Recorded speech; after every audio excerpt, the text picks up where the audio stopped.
नेहरू के तथाकथित लेगेसी को जीवित रखने के लिए कांग्रेस पार्टी ने न जाने कितने महानुभावों को, हो सकता है वो कांग्रेस के हो या कांग्रेस के बाहर के लोग हो,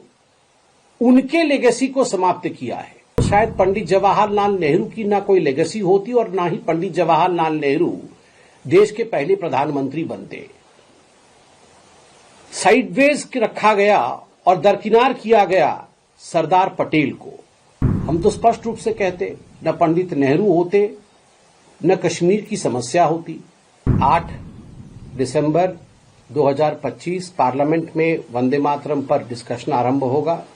हम सभी को माननीय प्रधानमंत्री जी को सुनने का सौभाग्य भी मिलेगा और वंदे मातरम को लेकर हम सब में ज्ञान वृद्धि होगी। और दूसरा महत्वपूर्ण विषय है कि जिस प्रकार परसों अर्थात 5 दिसंबर को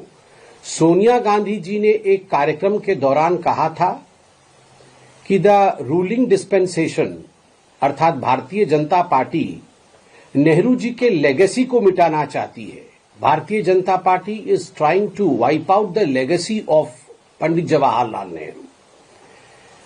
जहां तक सोनिया गांधी जी और सोनिया गांधी जी के वक्तव्य का सवाल है, हम आरंभ उनके वक्तव्य से ही करते हैं।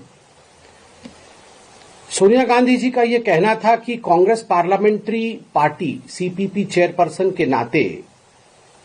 कि भारतीय जनता पार्टी नेहरू को विलीफाई कर रही है, कहीं उन्हें एक विलियन बना रही है, उनके इतिहास को डिस्टॉर्ट कर रही है और कहीं न कहीं जो जनमानस है उनके स्मृति से, उनके मेमोरी से नेहरू का नामो निशान मिट जाए, इसका प्रयास भारतीय जनता पार्टी कर रही है। मैं सोनिया जी को ससम्मान कहना चाहूंगा कि केवल और केवल नेहरू जी को जीवित रखने के लिए,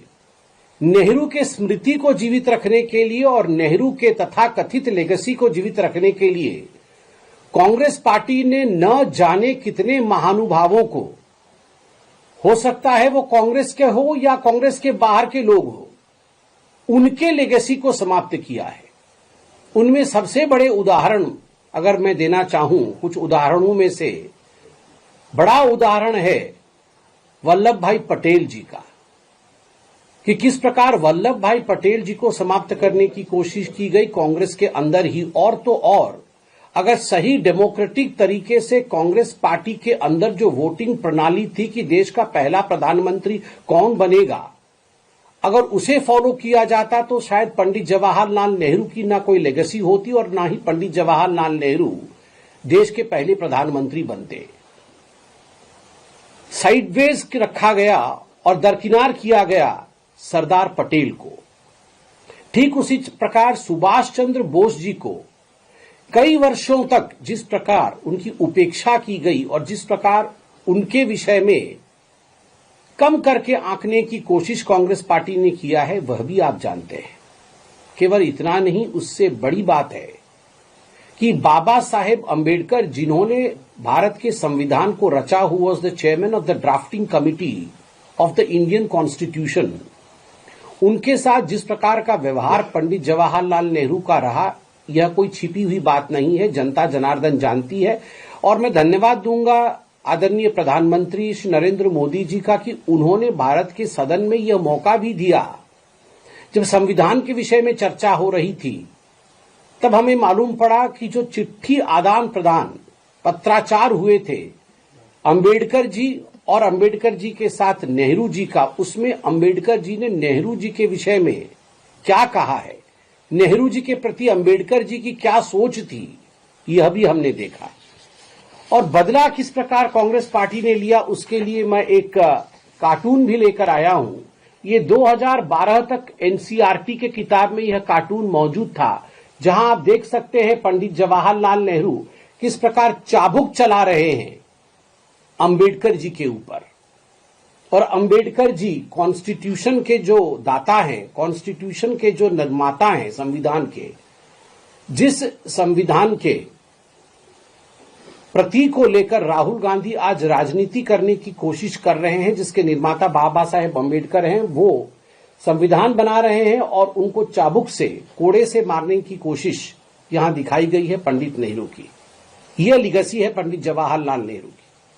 तो गांधी परिवार और नेहरू खानदान ने जिस प्रकार बाकी लोगों के लीगेसी की समाप्ति की कोशिश की,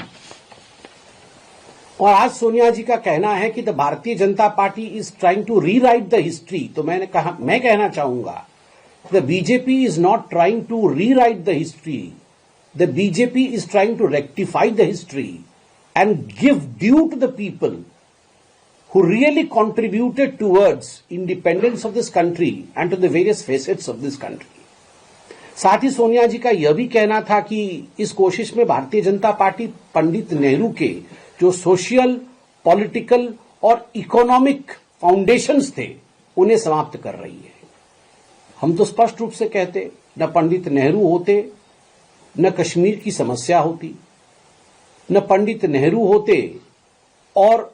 शुरू से ही भारत में गरीबी हटाओ का जो तथाकथित आंदोलन चला, जिसमें केवल स्लोगनरिंग हुआ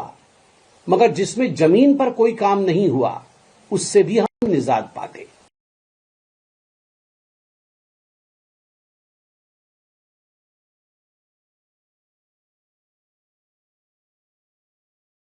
Download our News Nation app